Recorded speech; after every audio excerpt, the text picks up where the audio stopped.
reject a newly appointed independent UN investigation into the country's repression of anti-government protests, the Foreign Ministry said on Monday 27 November 2022. As demonstrations showed no sign of abating.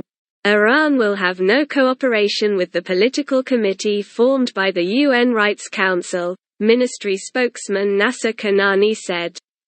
The UN Rights Council voted on 27 November 2022 to appoint a probe into Iran's deadly crackdown on protests.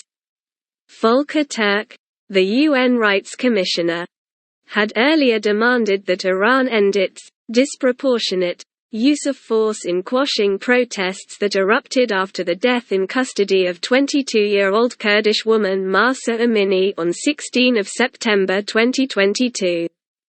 Activist news agency HRANA said 450 protesters had been killed in more than 2 months of nationwide unrest as of November 26, 2022, including 63 minors.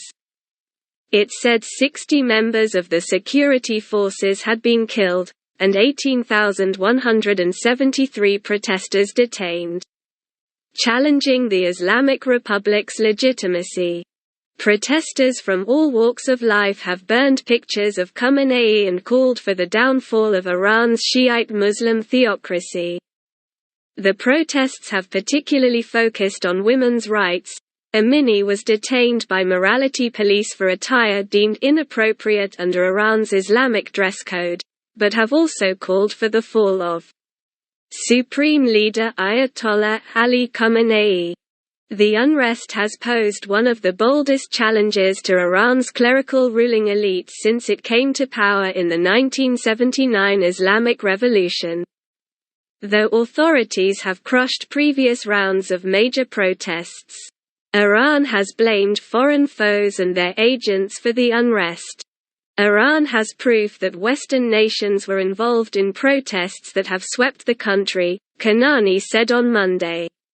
We have specific information proving that the U.S., Western countries and some of the American allies have had a role in the protests, he said, without giving details. Iran has given no death toll for protesters, but a deputy foreign minister, Ali Bagheri Khani, has said that about 50 police had died and hundreds been injured in the unrest, the first official figure for deaths among security forces. He did not say whether that figure also included deaths among other security forces such as the Revolutionary Guards.